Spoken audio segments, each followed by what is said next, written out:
Europe Soir. Il est 19h13, Europe Soir continue avec vous, Nicolas Poincaré, et c'est l'heure des photos sonores. Les photos sonores de Benjamin Muller. Bonsoir Benjamin. Bonsoir Nicolas, bonsoir à tous. Tout ce qu'il ne fallait pas manquer à la télé, à la radio ou sur le net, même le pire, c'est parti en 3 minutes. On commence effectivement avec ces nouveaux propos antisémites de Dieudonné filmé en caméra cachée pendant l'un de ses spectacles filmés par une équipe de complément d'enquête sur France 2. Le tout a été diffusé hier soir. Dieudonné parle du journaliste de France Inter Patrick Cohen. Tendez bien l'oreille, la qualité du son n'est pas excellente. Tu vois, lui, s'il tourne, je suis pas sûr qu'il ait le temps de faire ses valises. Moi, tu vois, quand je l'entends parler de Patrick Cohen, je me dis, tu vois, les chambres à gaz.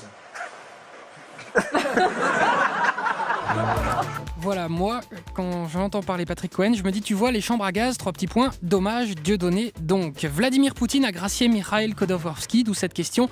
Est-ce un vrai signe d'ouverture ou un écran de fumée ? Le mieux, c'est encore de poser la question directement à Vladimir Poutine, ce qu'a tenté de faire Daniel Cohn-Bendit. Il l'a raconté ce matin dans sa chronique sur Europe 1. J'ai essayé hier de contacter Poutine.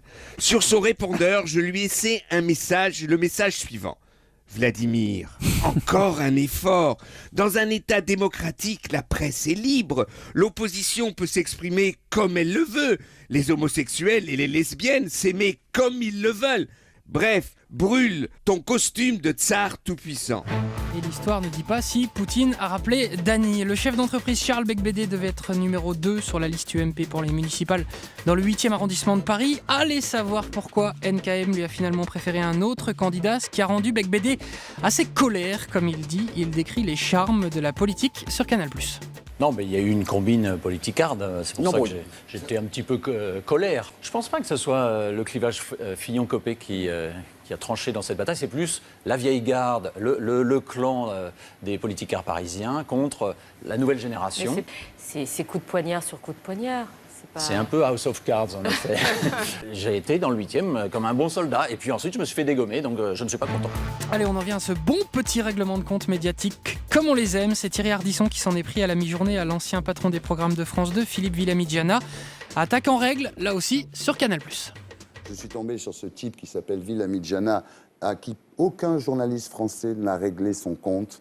Et je trouve ça scandaleux, parce que tout le monde se dit, cette pauvre Sophia Aram. Le mec, il a mis le bureau des plaintes, il a mis Sophia Aram, et aujourd'hui, il continue à être payé par nous, par la redevance. Il est dans un placard, mais il continue à être payé. C'est-à-dire qu'il n'y a pas de sanction. Moi, je l'aurais mis à la porte sans indemnité, parce que vu le nombre d'erreurs qu'il a fait, si à chaque fois qu'il a planté une émission, on lui avait envoyé une lettre, Sophia Aram, certes, n'a pas été maligne d'y aller, mais le vrai criminel dans tout ça, c'est ce type qu'ils ont fini par virer au bout de 3 ans d'erreur.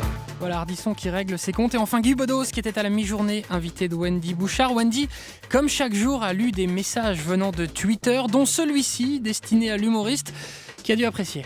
Claude qui nous écrit « S'il part, je ne le regretterai pas, mais enfin, il y a la relève, son fils, véritable clone du père, il est tout aussi détestable. » C'est sympa. Je dirais ça à Nicolas. Rien. Moi, quand j'étais plus jeune, et Nicolas est encore comme ça, j'étais au bord des larmes chaque fois que je lisais quelque chose qui était hostile et désagréable. Et puis, avec le temps, je m'en tape complètement. Je cite sur scène une phrase de Chateaubriand, que j'ai retouchée pour la rendre accessible aux connards. C'est « Économisons notre mépris eu égard au nombre de nécessiteux ». Voilà, Guy Bedos avec Wendy Bouchard, et ce soir dans les photos sonores de Benjamin Muller. Dans un instant, le grand débat d'Europe Soir sur les Jeux Olympiques de Poutine. À tout de suite. 18h30, 20h.